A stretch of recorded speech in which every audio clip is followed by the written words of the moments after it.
All right, so Brian Kelly is next on the list. Man, this is crazy to the start of the football season when you look at.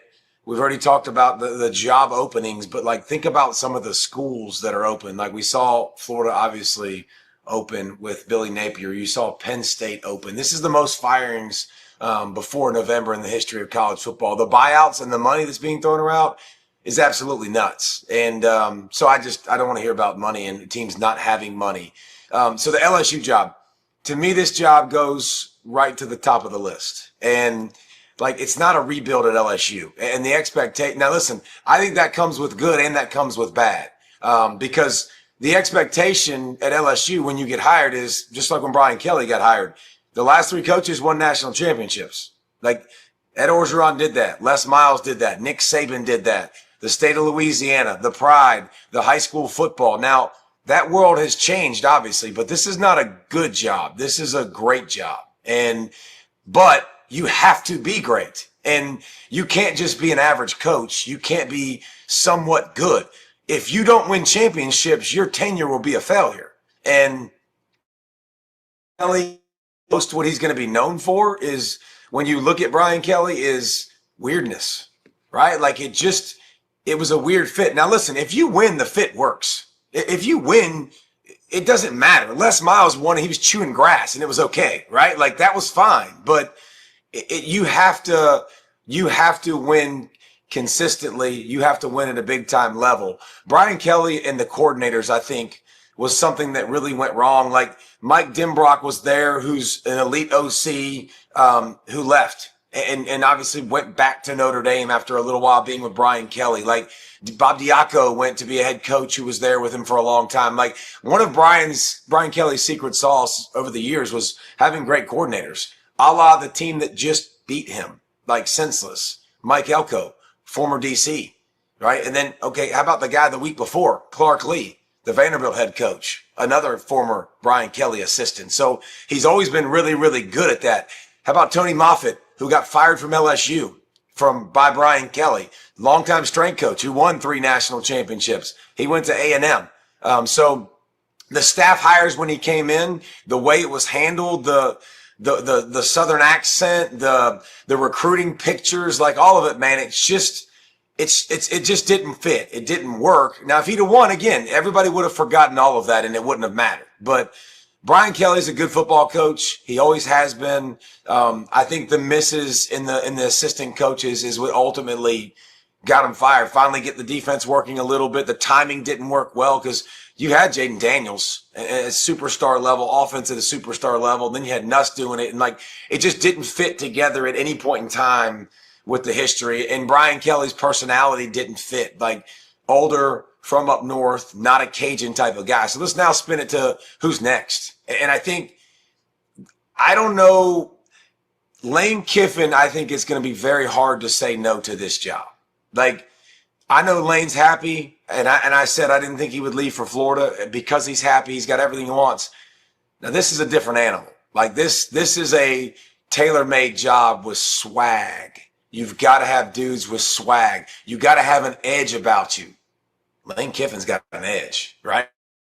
Like Lane Kiffin knows how to coach offense. Lane Kiffin has adapted to this new school model exceptionally well. Lane Kiffin's winning at a high level.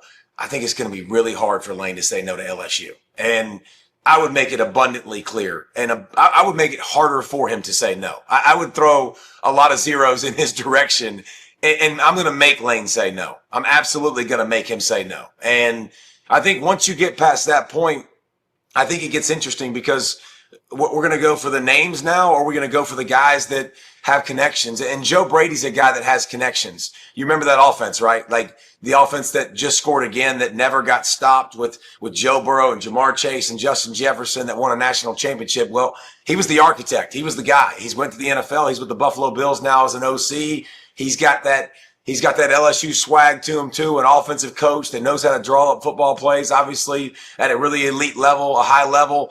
He's another guy that I think is going to be mentioned, right off the rip. And then John Summerall. Obviously, it's not a far move, right? Like moving down the road from Tulane. And he's won at a high clip at Troy. Tulane. I think he's 38-10 as a coach. Like, got some confidence to him, got some stuff to him, which I think that's another thing too. I think Cajuns want a little bit of that something to you. Louisianans want a little of that something to you. They've got the passion, they've got the energy, they love their squad. They need somebody that they can rally behind. So those are three names, to consider with this job. But it's a good job. It's a great job. And this job moves from, right now, as soon as they open, it moves from the bottom of the list to the top because coaches are going to love the opportunity to coach. It's not a good job. It's a great job. You don't go there to win. You go there to win national championships. So some pressure will also come with it. All right, everybody, welcome back in to C-Ball Get Ball Week 10. This is the part of the season where we deem appropriate to start talking about the Heisman Trophy candidates. I think it's a perfect time of year because we're getting towards the end, obviously, closer and closer to the playoff. We're going to do our top 12 because we do it every week. We're going to do victory formation like we do every week, playoff eliminator as well like we do every week. So let's start with the Heisman Trophy conversation because I think this is fascinating. And much like we've talked about, there's a ton of teams that could still win it and a ton of teams that are still in it. I think there's a ton of contenders for the Heisman Trophy that are still very much in it. Now, the list outside of quarterback, if you're going to find it, I don't know that exists. That's an interesting conversation for me. Jeremiah Love might be a guy you throw in there, but if you look at receivers, you look at quarterbacks or non-quarterbacks, receivers, running backs, like there's not a lot of guys to point to with 6 silly stats. And you have to have 6 silly stats to be in that conversation and not be a quarterback. But we're going to start with 5, and then we'll have a discussion too with Brent as well, like to talk about some of the other guys. If I was doing the Heisman Trophy today, right now, here's where I'm going. I'm going number 5, Marcel Reed.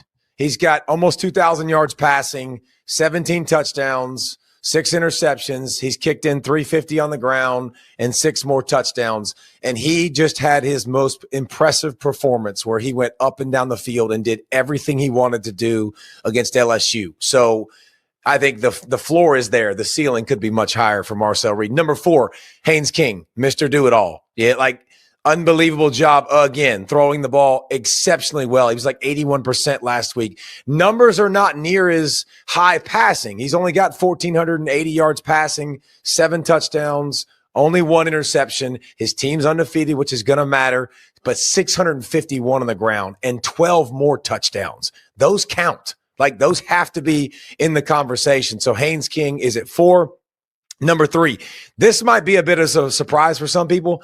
Trinidad Chambliss. Like, little man has been a baller out of nowhere. At a Ferris State, nobody talked about him. Didn't start the first 2 games, which has to come into the equation. Still 1,864 yards passing, 9 touchdowns, 1 interception, 376 rush with 5 more touchdowns. Again, in just 6 starts. So Trinidad been playing well, just had a good win at Oklahoma. Number 2, Fernando Mendoza. 1,923 yards passing, 24 tutties, 3 interceptions, kicked in almost 200 on the ground with 3 touchdowns as well. Throwing Indiana to an undefeated season, a number 1 ranking, number 2 ranking wherever you have him. We'll see in a second on C-Ball Get Ball. And number 1, Ty Simpson. I got him at the numero uno spot. 20 touchdowns, 1 interception, almost 2,200 yards passing, thrown in, another 80 rushing with a couple of touchdowns. But seen him do it consistently against really, really good competition week in and week out. Didn't have his fastball this week, still made the plays down the stretch to be really, really good. So that is my top 5. Brent Rollins, get your butt in here because I've got so many more people that I want to talk about and I want to discuss this with.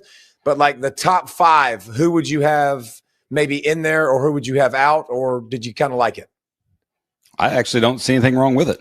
Wow. That's a first if you've been listening to C-Ball Get Ball because Brent is Mr. Analytical, PFF, numbers. He's got all that big brain of his up there. It really, really works. So that's surprising.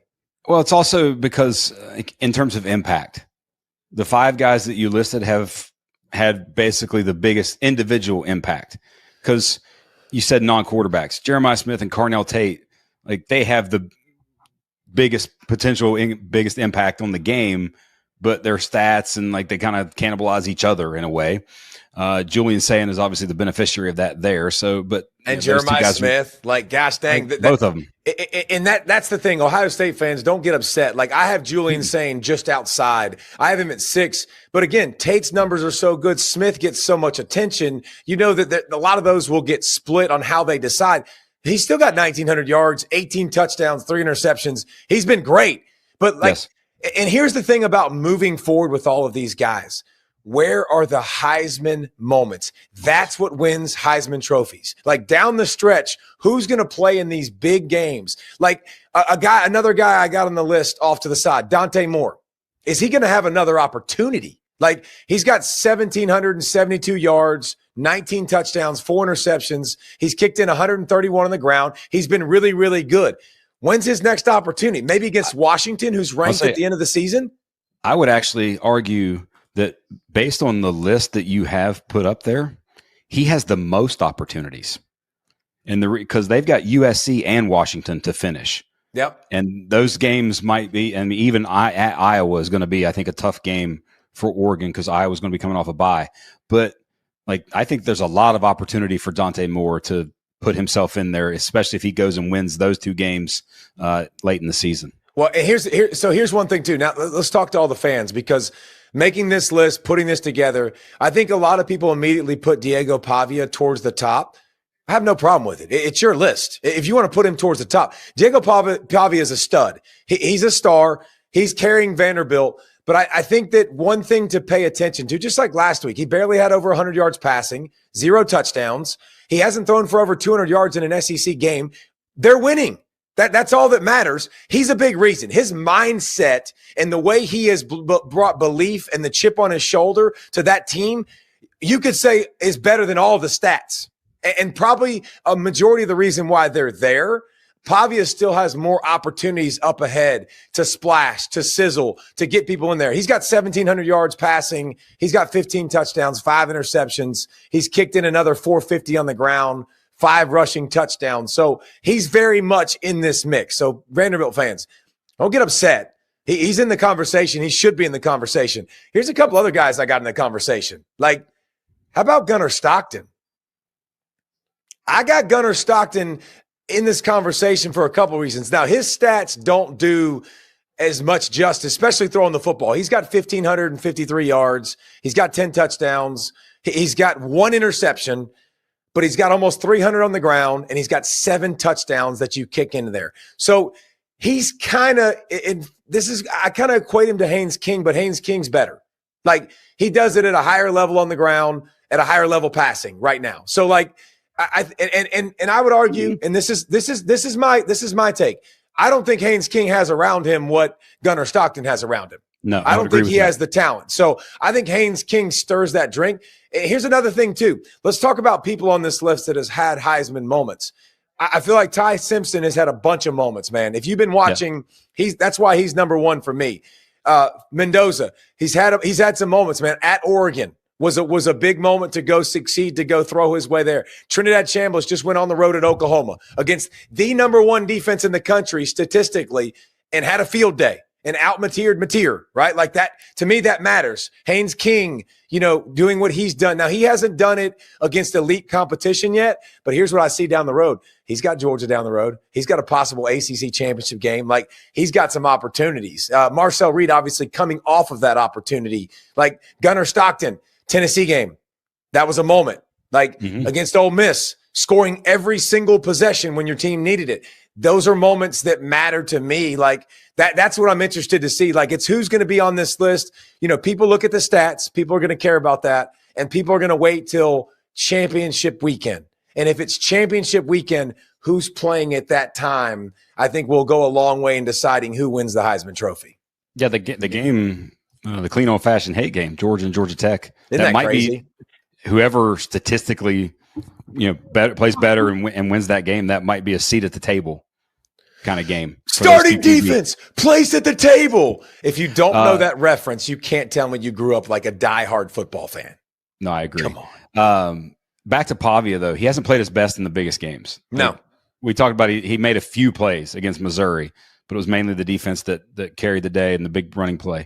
He didn't play, had turnovers in the red zone against Alabama. So he's got at Texas this week. He's got, Tennessee late in the season.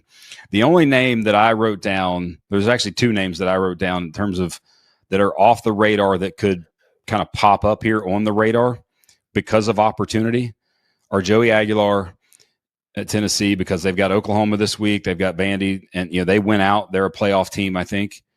And then Damon Williams Jr. from Washington, because the numbers he put up this past weekend were unbelievably ridiculous. And he's done it all year except for the Michigan game. Right. And and Ohio State. And but if he has a big numbers run and then has a big time moment late, against Oregon, that kind of thing, that's maybe that gets you into that sort of finalist position. I think if I had to pick a winner, it would be from the top 5 that you've listed currently. Would you have Ty Simpson number 1? I mean, I tomato, that's fine. I think for now that's fine with me. I'm not.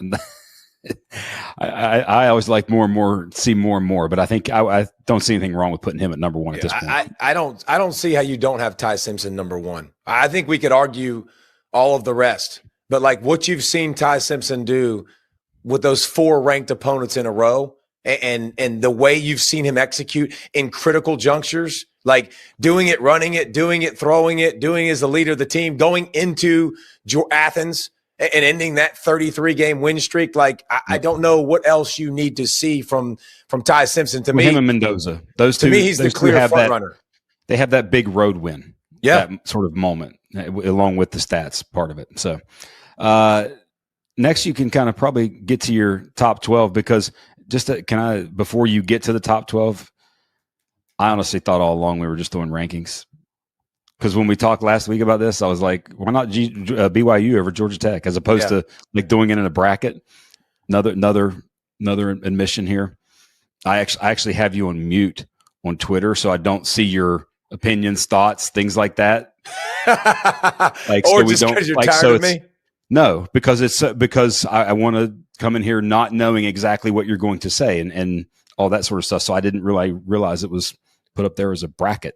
In a way. So since it's a bracket, we got to have a Big 12 team. Yes, we're going to do that. Yes, and we completely screwed that one up last week. So we do the top 12 every single week, and obviously it's continuing to change. But we kind of want to take this the way November 4th will take it, because that's when the first rankings I think come out, and it's what are they going to have? And then we want to watch the next several weeks, because now we're stacking weeks upon weeks upon weeks. So you can kind of see the thought process of how we slide up, how we slide down. And I think that's this week right here. You're going to get an example of that. But Indiana still here at C-Ball Get Ball is the number 1 team in the country. Another dominating performance. Offense, defense, special teams continuing to take care of business, doing what they want. They've got a quarterback, obviously, that's more than capable of doing everything in the big moment. Love what you're seeing from everything about Indiana. Hard not to argue them at 1. Ohio State, they were flawless this week. 0 mistakes. The first perfect game you've seen from them all season. Kidding. They had a bye. Obviously, they didn't get to play. So, Ohio State continues to be the number 2 team in the country. Again, Ohio State fans, don't be upset. You're number 1 in the polls that matter. This is just C-Ball, Get Ball. And again, if you told me to put all of my life savings and put it on a team, it would be Ohio State. But what's really, really cool is we get to see Ohio State and Indiana probably at the end of the season for the Big Ten championship game, which would be awesome. Number 3, still Texas A&M. Here's what I want to say to everyone in America. Texas A&M just put everybody in the country on notice. Number 1 and number 2 team, where you're they're the best teams in the country. A while back, we put Oregon in that conversation. A&M's in that conversation. When A&M clicks like that offensively, with the speed that they have, with the dude they have at quarterback, all the offenses in this country can be very dangerous. That's the most dangerous offense in college football, because you're snapping it to 4-4, you're throwing it to 4-3 and 4-4 on the outside. You got a bunch of big dudes up front. You can run the rock. That is a dangerous combination. When that team starts to click, watch the heck out. And they just took Brian Kelly over their knee and had a fun week and cleared out Death Valley before the fourth quarter even started. People just leaving for the gate. So obviously a huge win. A&M probably going to be in consideration to get first place votes now for people, obviously. Bama still remains at 4. Didn't play their best against South Carolina. wonder about Alabama against what have we talked about with Bama? Like the pass, like the susceptibility to the pass rush, to great pass rushers. You saw it against South Carolina. South Carolina's good at it. And South Carolina pressured him like crazy, got to Ty Simpson, rattled him a little bit, still took care of business. Georgia was on a bye. Georgia still at the 5 spot. Miami at the 6 spot. Didn't play their best game, still continue to kick butt, not give up a lot of points on offense or on defense, excuse me. Defense gives up points on the first drive and then pretty much shuts it down, like absolutely shuts it down. Oregon coming in at the next spot, and that's Oregon at 7. Vandy with a big win. So Vandy now moves up to 8. Vanderbilt was teetering right there, obviously. Now they move up. I think the biggest decision I had to make was, where did Vanderbilt go compared with Ole Miss? Like, how far does Ole Miss jump up from beating Oklahoma and getting credit, in Vanderbilt beating Missouri? Both beat really, really good teams. Vandy did it at home. It was kind of sloppy. The game with Ole Miss, it was a good game. It was a good back and forth game. The fumble late for Oklahoma killed them, but I went Vandy. I went Vandy there. Georgia Tech, Ramblin' Wreck from Georgia Tech, continue to just win, and that's all you got to do. And Haynes King continues to get better as a passer, so watch the heck out. Defense playing really, really well. So Georgia Tech in the 9 spot. BYU, I mean, Bear Bachmeier? Question mark turns into exclamation point. Like, if you watch that game, man, like that was fun to see. BYU got in the position they're not comfortable with, and they slung their way out of it. I don't know if Tech could do that, right? Like, Haynes King doesn't have to do that. It has to be methodical. It's ground and pound. It's possess the ball. Like, if they had to throw consistently, I would bet Faulkner and company would dial up plays and they'd be good, but Bachmeier and company did it against a good Iowa State team, a solid Iowa State team. Ole Miss coming in at 11. If you have them higher, I'm good with that. Like, really, really good win. They're not going anywhere with their schedule coming up. Trinidad Chambliss continuing to deliver in a big moment, in big ways, continuing to run, continuing to throw. Lane Kiffin's defense showed up better than they have. They did a really good job on the road, getting a safety, getting some great clutch stops. So you got to be happy if you're Ole Miss. And how we started this playoff bracket weeks and weeks ago. Memphis back in that 12 spot. It was USF. Now Memphis says, we took care of that. Like, we just beat them head to head. And obviously USF beat North Texas, who was in the running. So it'll be interesting to watch the 12 spot moving forward. But I think Memphis has a really good case, even been beat up, and to still get down in that football game against USF, fight back, claw back, and do a really good job. So that's the top 12. Have at it. We do have a team in each one from each conference. We do have a group of 5 at the 12 spot with Memphis. And remember, that has to happen. Like, whether you like it or not, there has to be a group of 5 team in the mix. And that's how we've done it every single week. And all right, Brent, did you have anything with the? I think Ole Miss has a beef. Like, they have a debate. Ole Miss says, like, should I move up here for beating a really good team that was ranked? Yeah, if it were, I would have put Ole Miss. I would have flipped Ole Miss and Vandy. Like, I think in terms of wins and things that they've done, a win at Oklahoma, Missouri is Vandy's best win. Now, granted, they have a South Carolina win when South Carolina was ranked. They have an LSU win when LSU was ranked. But those South wins Carolina's now, 3-5. We're not doing that game. Like, let's look at now. Like, it's exactly. that game. Hey, LSU has a beating a Clemson too early in the season. Like, we're not counting that either. So that's why I said I would go with Ole Miss, because that's an at Oklahoma win. That's a big time win. Plus, they destroyed Tulane, who you mentioned Memphis. Memphis is actually 3rd in the conference because Tulane and Navy are still undefeated. Now Memphis gets them at home. At least undefeated in the conference, but Memphis gets them at home here soon. So that's going to kind of work itself out. That's Ole Miss. It's not like Ole Miss didn't hang with Georgia. Like, they went into Georgia's place and played Georgia tick for tack. It was a great football game. So I think that's a legit beef. I mean, I'd be absolutely fine if you moved, Ole Miss up. The other one that I think is sort of underranked still to me, and I get some of it as eye test because they've struggled in non-big games, is Louisville. Like that, if you look at, so outside of Florida State, beating Alabama. I think all the wins in the top 10 or all the losses are to other teams in the top 10. And Louisville's got that top 10 win at Miami. And plus, don't look like the James Madison win is a good win because we knew that they're when they got rolling. it. James Madison's always good, dude. And then the Pittsburgh win is looking better and better for each week for Louisville. Pittsburgh's on a nice little run here. So like that's one for me that I would like, they're just on the fringe or even right there. Correct. Yeah. So I think they're definitely on the fringe. Hey, if you put them in over Memphis, I'd be great, but you can't do that. But like you can't. I do it in a heartbeat. Like I would be fine with that. Probably 12th ranked, but not in the top 12 in the playoff bracket. 12th. Absolutely right, fine with that. Yeah. Yeah. All right, let's go to the eliminator. I got Illinois. Bielema last week was telling us, if we just take care of business, there's no reason why with our 2 losses that we shouldn't be in the college football playoff. Well, that got handled. Washington took care of that, beat them. Illinois is not going to have anything on their resume that's going to warrant them going to the college football playoff. So I think, unfortunately, Brett Bielema, we love him, former guest of the show. I think the Illinois Illini are out. They're gone. They gone. Yeah, that was we had those different playoff teams that we picked. Like, hey, we were kind of set on 9 or 10 that we picked to get as the same, but that was one for me. So, oh well. But I will say this: Altmaier looks like a guy who's going to get drafted in like the 4th or 5th round and go be a backup for 2-3 years and then find a job as a starter and stay in the league for a while. He just looks like that kind of quarterback to me. If they were better around him, like we talked, I mentioned that the other day, Brent, like if they're better around him, that dude doesn't take a back seat to many because he gets hit. They have no run game. He was their run game in the Washington game. Like they're not helping him out a lot around him, but that dude consistently stares the barrel down, makes plays. Like he ain't scared, gets the ball out. He does a little bit of everything. Who you eliminating, homie? As much as they still have a mathematical chance to win out and do things, I'm going to eliminate Missouri.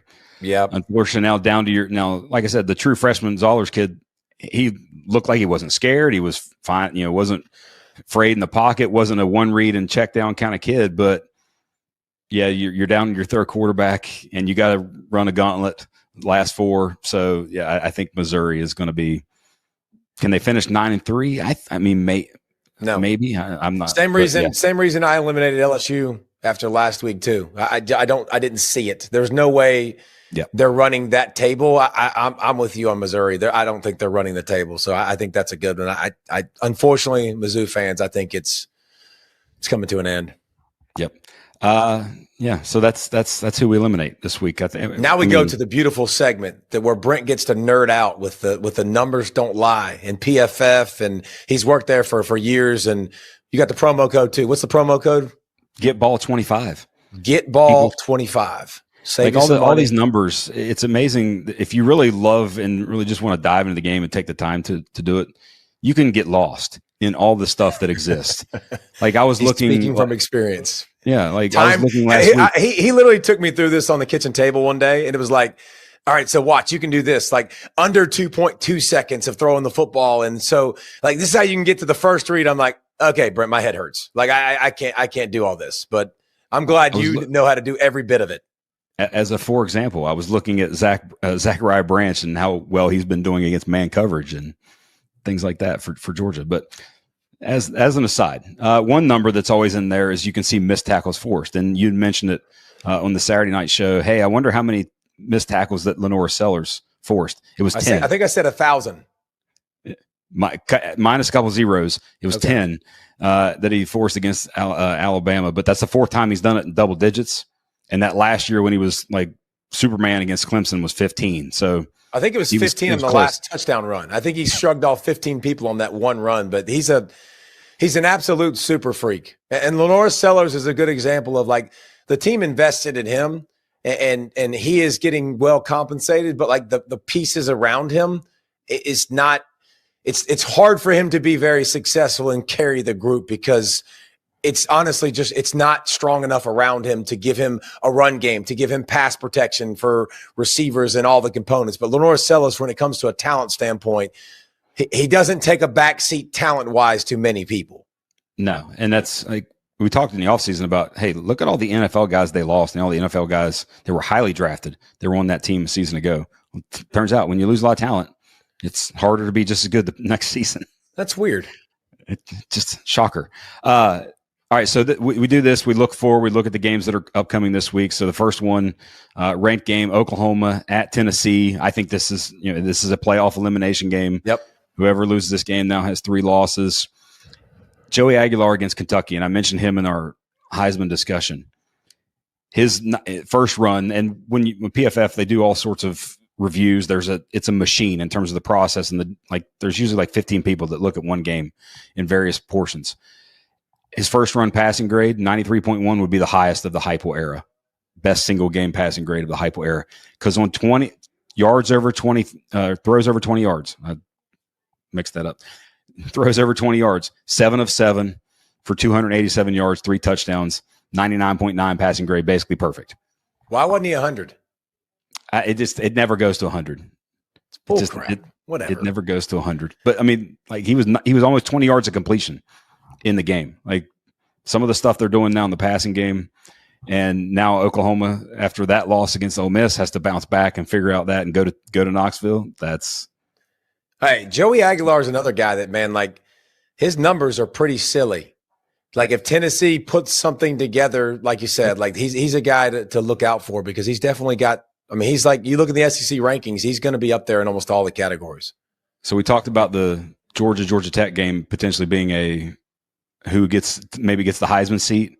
Last game, Tennessee Vandy, Pavia versus Aguilar. You might see that one be who gets the Heisman seat. Next, Georgia Tech at North Carolina State. The ACC is very interesting. Gets SMU losing kind of changes things a little bit, but Haynes King, 5th highest overall graded quarterback for PFF, and actually the only Power 4 quarterback without a turnover-worthy pass. So, if he throws the defense drops it. Like this season? Yeah, the whole year. The whole year. Only one without turnover-worthy throw. Lord. So, Trinidad, Fernando Mendoza, and Julian Say and Brendan Sorsby at Cincinnati, they have 3. So that's kind of the next tier. But when you think about these games, and I saw there was a big video talking about how less possessions and the clock rules and all that is as much an issue with the parity stuff as the actual talent distribution. Turning the ball over is a bad deal, and Haynes King takes care of it as well as anyone. He does. He does a good job. All right. How about another ACC team that we need some numbers on, because Pitt got something brewing over there, don't they? They got something going.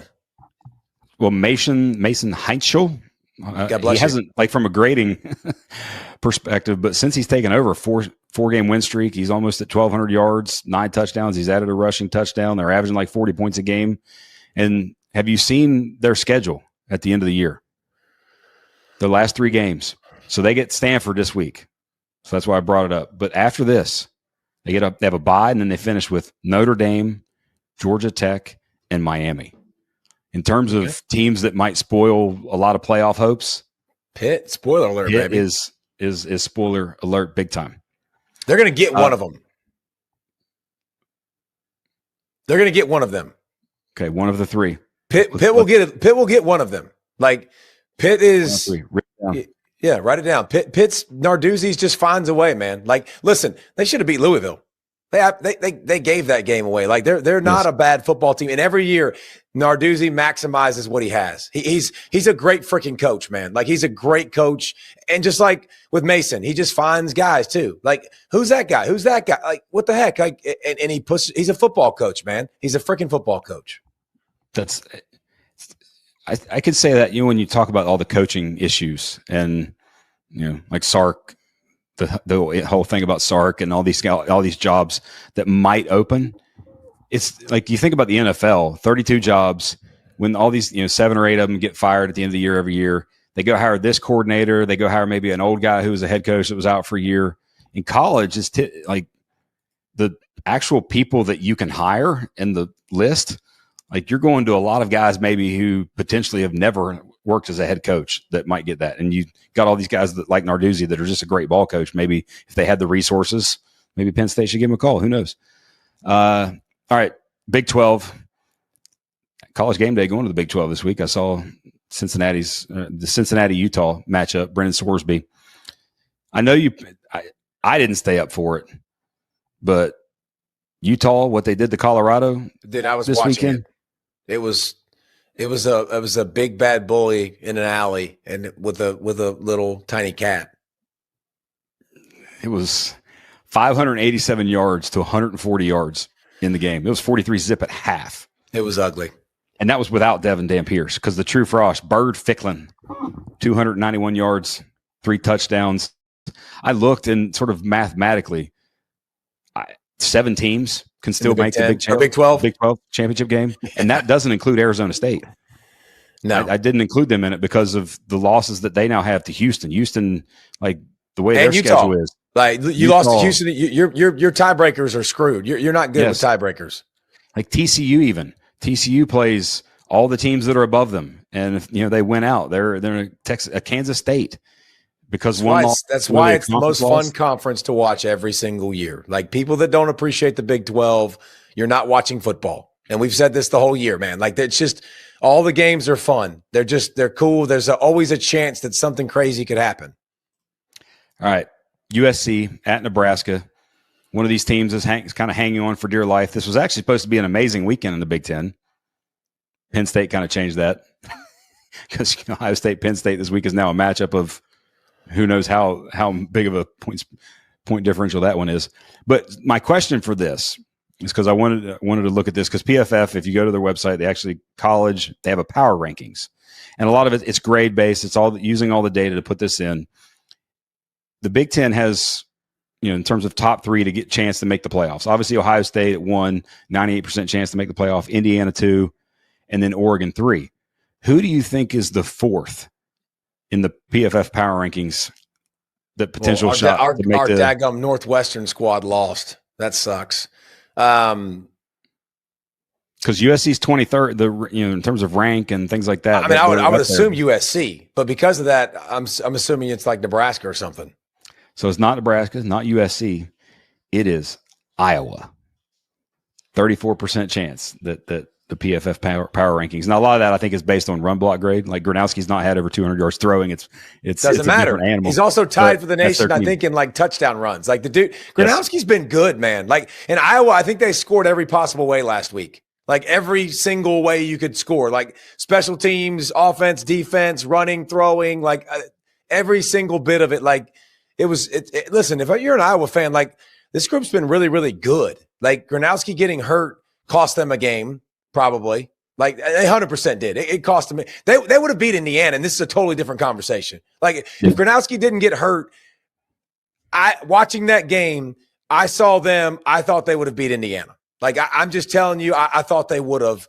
He obviously like hyperextended his knee a little bit, and then the backup came in, and my gosh, you talk about going back to Iowa football. It went right back to Iowa football. So as much as Gronowski can't throw, what he can do in the run game makes that offensive line even better than they are because they're not in bad situations. They're not having to drop back a lot. They stay out of those crappy situations because they're well coached and they're tough and they're good. The Oregon is the key because Oregon has at Iowa, not this week, it's next week, but at Iowa and then USC and Washington to finish. If Oregon runs the table, I don't know that the Big Ten gets a 4th team in like they did a season ago. Yeah, I mean, how would you?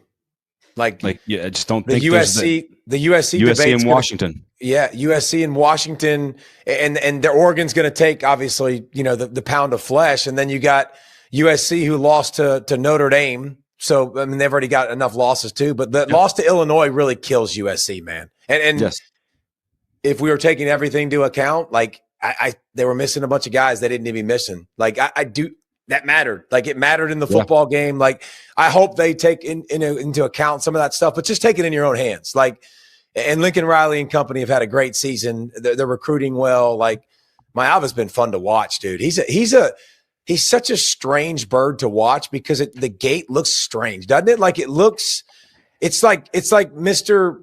Controlled and nonchalant's smooth. a bad word. Nonchalant is a bad word, but it's kind of seems that way. It's so controlled and smooth that he's never in a hurry, but then he makes a throw and you're like, ooh, that was kind of sweet. And obviously the injuries in the backfield, the the stomach bugs and the injuries on the offensive line. Like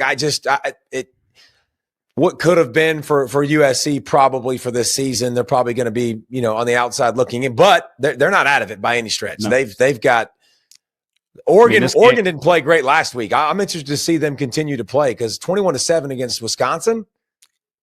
There was also massive weather. I think that was issues in that game, but still, and Wisconsin's also a bad football team. Yeah, really bad. This is an elimination game though, and whoever Nebraska, if they want to hang around potentially, they got to be there. But also, is it me or since the whole Penn State thing has happened and Matt Rule's name gets mentioned and all that they've just kind of not played well because Minnesota just destroyed them. Slapped and then they've barely they survived. Northwestern, I think is the key. Some special teams plays was big for them. Turnovers by Northwestern. But yeah, it was definitely not pretty by any. Here's the thing with Nebraska. They can't block, man. I mean, it doesn't matter what it boils down to. They've got some decent receivers. Their quarterback's playing all right. Emmett Johnson's a good running back. They can't block up front, man. They're not good enough up front to continue to win games consistently. Cocktail party, Georgia, Florida, Jacksonville. I love. Which I think this is the last year that it's there. It's like a couple years break. I think next year it's in Atlanta, if I'm not mistaken, because of the stadium renovations. But the thing there's so many unknowns in this game with obviously Florida firing their coach, and you've got a potential who was the play caller. It wasn't like he was just head coach, CEO guy. It's the play caller, so that changes. That's a lot of unknown there. And then you think about this game last year before DJ Lagway got hurt.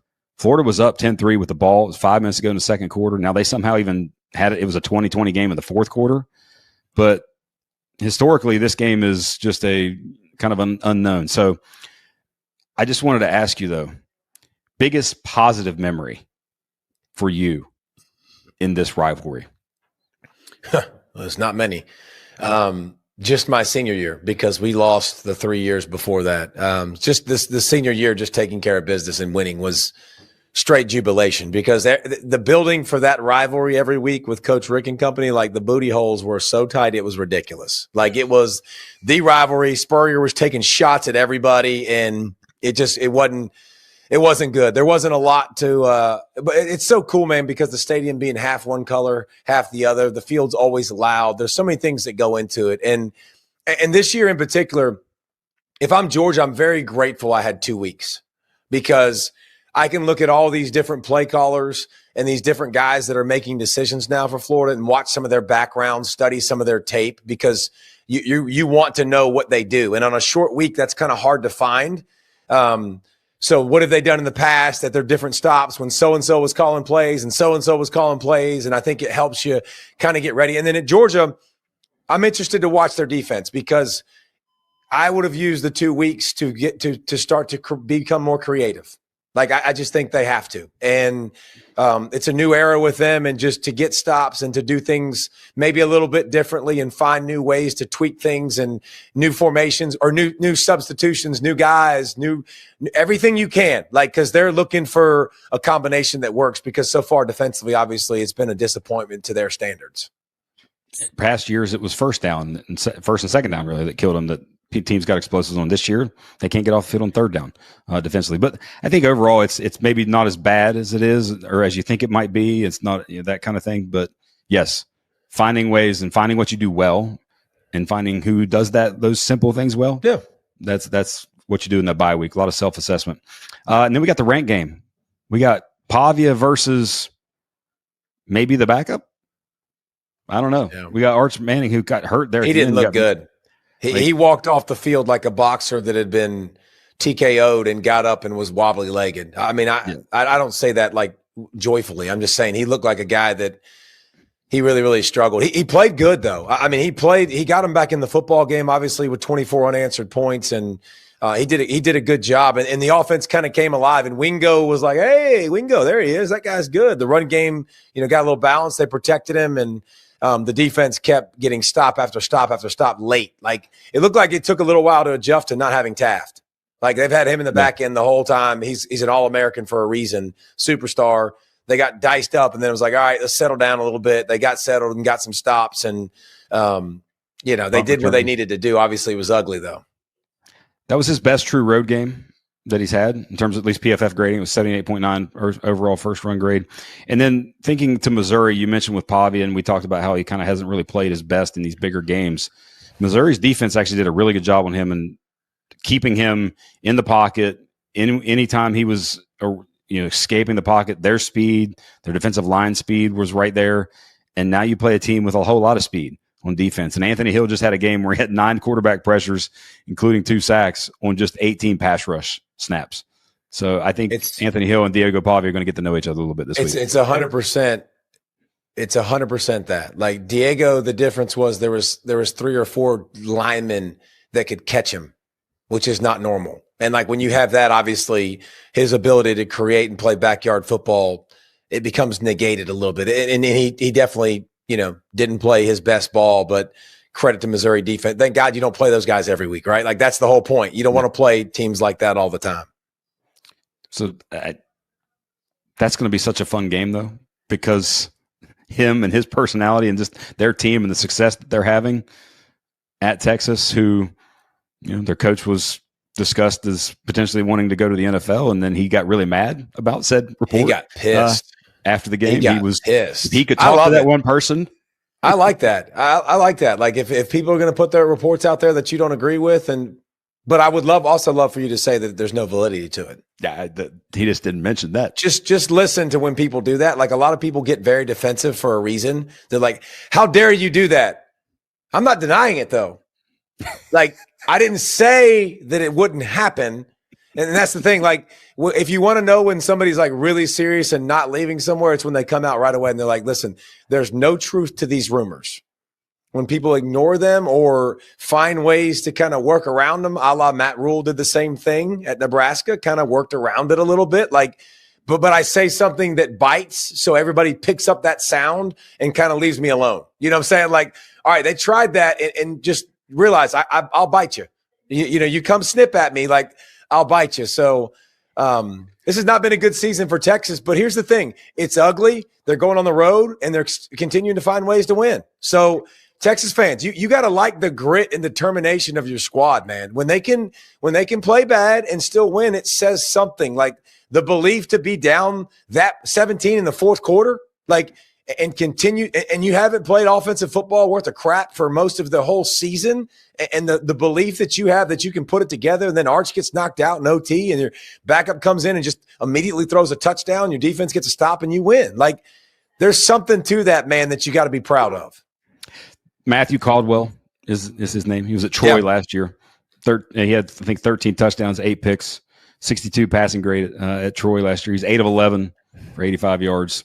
This year, and the touchdown that won the game for them, which by a toe, it was probably a toenail, toenailage, a pinky toenail. Like it was debatable. I thought they might overturn it because they couldn't see the ball. I thought they made the right call. I would have said, I said that's a touchdown. I thought it was a touchdown. Like when I saw the replay and slowed it down live, I was like, there ain't no way he caught that. And then you're like, holy cow! Just like the Vanderbilt catch on the sideline, I was like, dude, he caught that. He dragged his foot. Now that he can possess the ball, it was so far away that it's hard to get that angle. But I thought they made the right call, man. I thought he caught it. I thought it was a good call. Think about the narratives after this game. Either Vanderbilt is plowing ahead toward a playoff berth, especially with the next 2 games that they have after this at home, or Texas might just be A-OK and they're ready to go and get a bye before they go play into Athens, go play Georgia. So very much maybe everything's still in front of them kind of thing. Like it's going to be a big tipping point, at least for Texas in this one. Yeah. Well, all right, let's finish this thing off with victory formation, won the weekend. I'm going Houston, man. Willie Fritz, like, dude, I mean, just if you want to know what a good coach looks like, it looks like Willie Fritz. And the reason he didn't get hired elsewhere, probably because his age. He's a little bit older, but the sucker just freaking wins. And they win again, and they were rocking. They played with emotion, and Arizona State missed some field goals. Levitt got hurt, blah, blah, blah. Don't care. Like, Houston does their job, still in the Big 12 race, very much so. Their schedule is UCF, TCU, Baylor, left. Like, Houston is absolutely very much in this thing. It doesn't look sexy all the time. Actually, most of the time, I would say it doesn't look sexy. But all that matters is you take care of business and you win. Tip of the cap, Houston, Willie Fritz, continuing to do what you guys do, man. Fun to watch. Connor Wegman, throwing and running, as we talked about. Been running all year with that. Well, a lot of times he's running for his life. Yeah. But, yeah.